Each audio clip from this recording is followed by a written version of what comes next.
मैं जितने भी बटरफ्लाई कोचिंग सेंटर में जो पढ़ रहे हैं जमशेदपुर में, जो एक मेरे दोस्त अंशु केतन का है, उसमें जितने भी कैंडिडेट्स हैं मैं उनसे अनुरोध करता हूं कि वो जाएं और इस चीज़ को बताएं कि this is for the positivity. ये पॉजिटिव चीज़ है, नेगेटिव चीज़ नहीं है। जय हिंद सभी को। मैं कृष्णकांत, प्लाटून कमांडर, सीमा सुरक्षा बल।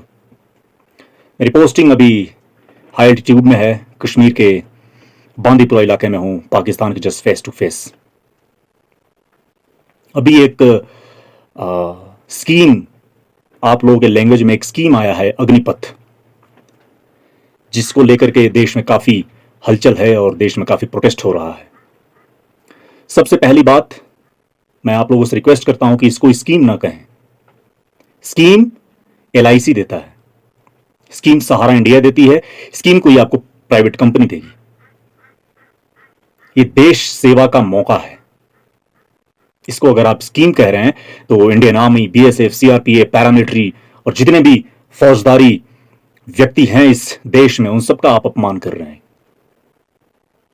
अगर आप 4 साल के लिए आते हैं और इसको आप अगर स्कीम कहेंगे तो वो लोग भी एक स्कीम के तहत काम कर रहे हैं जो 20 साल 25 साल अपनी देश की सेवा में अपना सर्वस्व न्यौछावर करते हैं। तो सबसे पहली बात, ये स्कीम नहीं है, ये एक मौका है। आपको आपके मातृभूमि की रक्षा करने का मौका दिया जा रहा है। 130 करोड़ जनसंख्या आपके दम पर भारत के अंदर सोएगी, ऐसा आपको फील कराए जाने का मौका दे रहा है। हम अक्सर बात करते हैं इजराइल के बारे में। एक छोटा सा देश है इजराइल। उस देश में एक नियम है कि 2 साल कंपलसरी सर्विस देना पड़ता है आर्मी को। हम अक्सर बात करते हैं कि यार वो बहुत अच्छा कंट्री है। भारत सरकार ने आपको 4 साल सेवा देने का मौका दिया, तो यहां ट्रेनें जलाई जा रही हैं। घर में एक 20 साल पुराना साइकिल है, उसको अगर कोई थोड़ा सा स्क्रैच मार दे तो हमें कितना दुख होता है, क्योंकि हम समझते हैं वो हमारा है और रेलवे किसी और का, पब्लिक प्रॉपर्टी किसी और की, उसको तोड़ो। तो जो सोच हमारा, छोटा सोच, घर का साइकिल हमारा है और गवर्नमेंट की जो रेलवे है, गवर्नमेंट के जो पब्लिक प्रॉपर्टीज हैं वो गवर्नमेंट का है। मैं आपको एक बात बताता हूं, वो भी आप ही का है, क्योंकि वो सारा का सारा चीज गवर्नमेंट अपने पैसे से नहीं, आपके टैक्स के पैसे से बनाती है। तो एक तो वो स्कीम वाली बात, और एक गवर्नमेंट की प्रॉपर्टी तोड़ रहे हो, ये दोनों आप गलत कर रहे हो। अंशु केतन मेरा दोस्त है जो जमशेदपुर में बटरफ्लाई कोचिंग चलाता है, उससे आज मेरी बात हो रही थी। तो उसने बताया कि कोचिंग में कैंडिडेट्स आए होंगे, उससे भी क्रॉस क्वेश्चनिंग किया होगा। तो मुझसे पूछा कि एक्चुअल क्या है। मैं आपको एक बात बताता हूं, जो भी प्रोटेस्ट कर रहा है उसका आप फिजिकल देखिए, उसका आप हिस्ट्री देखिए कि वो कितने साल से तैयारी कर रहा है। जो जेन्युइन कैंडिडेट है, जो वास्तव में तैयारी कर रहा है, वो तैयारी में व्यस्त है। गवर्नमेंट ने यह बोला है कि हम 100 कैंडिडेट लेंगे तो 25 को परमानेंट रखेंगे और 75 को हम वापस भेजेंगे।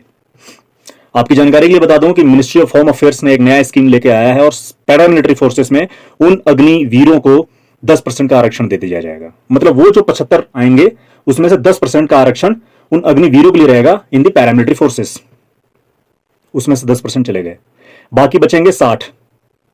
उन 60 जब वो वापस जाएंगे तो उनको एज अ 4 साल नौकरी, पैसा प्लस जब वो 4 साल के बाद आएंगे तो उनको एक मुश्त 12 लाख के करीब में पैसा दिया जाएगा। जरा सोचिए, सरकार को चाहिए 25, सरकार तो उतनी भर्ती करेगी। अगर ये स्कीम नहीं आता तो 25 ही वैकेंसी निकालती, 25 को रख लेती, वो 15 साल 20 साल नौकरी करते वापस जाते। अब क्या सरकार कर रही है, 100 बच्चों को नौकरी दे रही है, 100 कैंडिडेट्स को नौकरी दे रही है। उन 100 में से 75 को कितने साल के बाद निकालेगी, 4 साल के बाद। 4 साल के लिए जो सिलेक्शन नहीं ले पाए 75 बंदे, वो तो 4 साल नौकरी करेंगे। फायदा किसका है, उन 75 का है ना। सरकार पहले 25 लेती, अब लेगी 100, 4 गुना लेगी, क्योंकि उसको 1/4 ही रखना है और 3/4 को वापस भेज देना है। तो इससे नुकसान किसका है। दूसरी चीज, ऐसा क्यों सोच रहे हैं कि आपको वापस भगा दिया जाएगा। आप मेहनत कीजिए, आप अच्छा ग्रेडिंग रखिए, अच्छा अव्वल दर्जे का अपना डिसिप्लिन रखिए। उस 25% में क्यों नहीं आप आ जाते हैं, उस 25% में आने की कोशिश कीजिए। तो हमें काबिलियत नहीं है, हम उस चीज को एक्सेप्ट नहीं कर रहे हैं कि मैं क्यों कंपटीशन करूं। 100 बच्चों में से 25 बच्चे को रखा जा रहा है, तो आप ये क्यों नहीं सोच रहे कि उस 25 में आपका नंबर आ जाए? देश की सेवा के लिए अगर आप फौज में आना चाहते हैं तो सबसे पहला चीज है अनुशासन, जो आपके घर से सीखना पड़ेगा आपको। तोड़ फोड़ जो भी कर रहे हैं, इससे नुकसान सिर्फ और सिर्फ आपका है, सरकार का 1% भी नुकसान नहीं है। सरकार वापस आपके टैक्स के पैसे से वापस वो चीजें बना देगी। तैयारी कीजिए।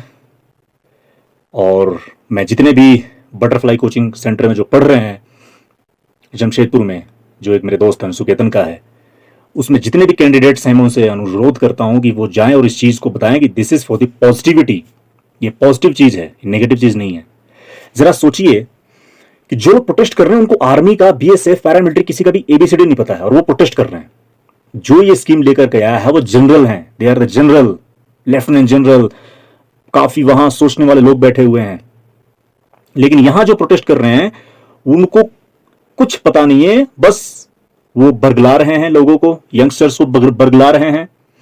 एक बार फिर मैं आप लोगों से रिक्वेस्ट करता हूं कि इन सब चीजों में मत पड़िए, पूरी शिद्दत के साथ तैयारी कीजिए। और मेरा ये विश्वास है कि आप सभी अपनी जवानी को, अपने जोश को, होश को देश के लिए न्यौछावर करने को सभी आतुर हैं और सभी प्रयास रत्न हैं। और प्रयास रत्न रहिए, एक ना एक दिन मंजिल जरूर मिलेगी दोस्त। बिल्कुल भी ये तोड़ फोड़, दंगा फसाद बिल्कुल बंद कीजिए। ये आपका देश है।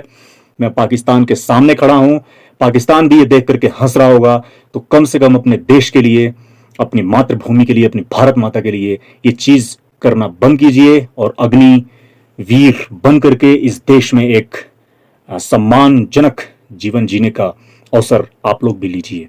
Thank you. जय हिंद।